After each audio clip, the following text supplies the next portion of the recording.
Joining us now with I have to say the most creative use of the Zoom backdrop I've ever seen is Bill Fletcher Jr. He is the former president of the Trans-Africa Forum. He's a writer and trade unionist. You can follow his work on all social media and of course also at billfletcherjr.com. And we're talking about, among other things, a recent piece he wrote in The Nation, 5 Ways to Rebuild Labor and Transform America. That came out on June 2nd. Earlier this month. Bill, thank you so much for returning. Michael, it is a pleasure. And you have a beard. I do. Yeah. Wow. All right. You haven't seen it before? No. I mean, it's good that, I feel flattered that you're trying to look like me, man. Oh, of course. I only learn from the best. Wow. But that's a goatee. So what? That's a goatee though, right? Yeah, it is. See, that's a whole other, I'm going to have to wait another 10, 20 years to try to pull that off. Well, listen, I've been working on this for a while, and my wife, and by the way, today's my anniversary. Oh, congratulations. Thank you. And my wife will never let me get rid of this. Never. No, it's one of those divorceable offenses, man. So she's been very clear about that. The beard, I have to say, my beard it's definitely popular, and it's gotten to the point when it's this long, it's not even like uncomfortable anymore. Yeah, right. It's just part of the scene. Exactly. And getting Bill Fletcher and Castro comparisons, I've got no problem with that. Oh, there you go. Yeah. You and Fidel. Absolutely. I can see it. Yeah. Yes, sir. Yeah. So, Bill, actually, I've been asking everybody this before we get into this, but I'm sure it'll connect. How have you been? I'll give you a few different answers to that, Mike. Please. The first is that health-wise, my family and I have been well. I was in Mauritania in February and came back with something. Now, it's unclear what that something was, whether it was some Mauritanian flu, whether it was COVID. Some of the symptoms made me think it might have been COVID. I don't know. But we have been very careful. And so on that level, we're fine. My wife and I like each other, which really helps. Yes, it does, man, because this. Oh, absolutely. That may be in love, but they don't like each other. Right. And being together is a real problem for this length of time. So it's really, I mean, on that level, it's fine. We are sharing childcare with our granddaughter, because my daughter and her husband lost childcare because of COVID. Right. And so 4 days a week we're doing that. And so that means squeezing everything else in. So that's stressful. Yes. But it's also like wonderful watching this kid grow. And she's like amazing. I know most grandparents probably say that, but she actually is amazing.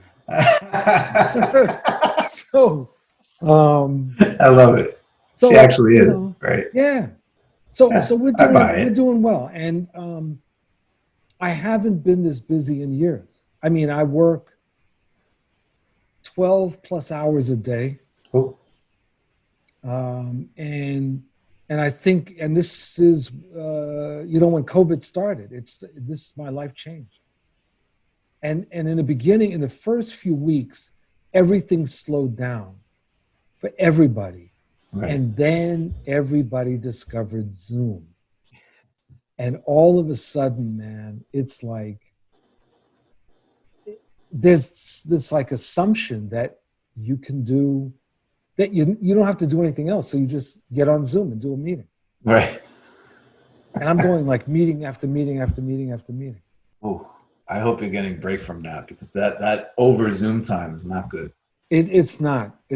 Even though, I find myself, Michael, thinking about in 1978, I was my wife and I. We weren't married at the time. We were living together. We were in Boston, and that was when there was the very famous snowstorm that shut down the whole state, and people were trapped at home. And that was part of what convinced my wife and I to get married, because we were stuck in the house for a week, and we were sorry when they started digging us out, you know. But a lot of my coworkers, I was working in the shipyard at the time, and man, they were so glad to get back to the shipyard. They were, You know? they were burrowing through the ice Oh to get my back to the God. shipyard. It was amazing. But, you know, I found myself thinking about what would have happened if this plague had hit in 1978. And, you know, it would have been a very, very different situation, because I think that there would have been a lot of suicides. Well, I think there have been, but probably more. Yeah. And it would have been much more difficult, but it's still very difficult. And what I find very troubling are the people that really don't get that. They're still into some level of denial. And, you know, I'm walking around, we go for walks. We try to go for walks. Well, we used to go every day. But with our granddaughter, it's more complicated. But we go several times a week. And we're like amazed at how many people don't wear masks. What do you think accounts for that? We'll get to the topics we're going to cover. And this does connect. What do you think? What is the connection between denial and escapism and this sort of identity of being somebody who doesn't believe in this? If that makes sense. I think you've identified the right categories. I think that there are people who politically identify with Trump and really do believe that those of us who wear masks are chumps. Right.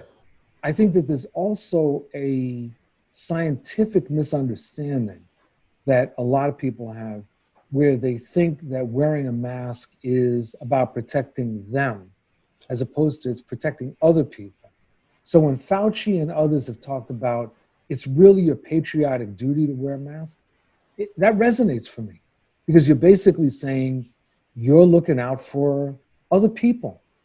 But I think that there is really some level of scientific misunderstanding. I think the other thing, Michael, is that if people were dying in the streets, like in 1919, or rotting away in their homes, and you could smell the stench, I think there would probably be a different reaction.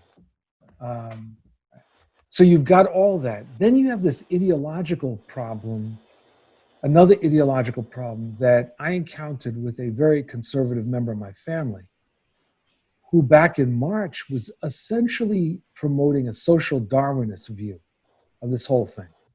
And that, you know, this is bad and people are going to die. So the old people basically need to be prepared to die so that the younger people can work. And this is the lieutenant governor of Texas said this a couple of weeks in. There was a memo in the United Kingdom that got leaked where Dominic Cummings, who's Boris Johnson's special advisor, I believe, said something to this effect. That's right. Mm-hmm. Exactly. And this relative of mine said it before I heard other Republicans say it. And then I realized, ooh, these are talking points. This is not just about my relative is, you know, a smart right winger, but it's like this is part of an overall plan. And so I think you've got that ideological element, that has been in existence. And had this not spread to Florida and Texas the way it has, I think we'd be having a different discussion right now. But when you have the governors of Arizona, Florida, and Texas in a panic.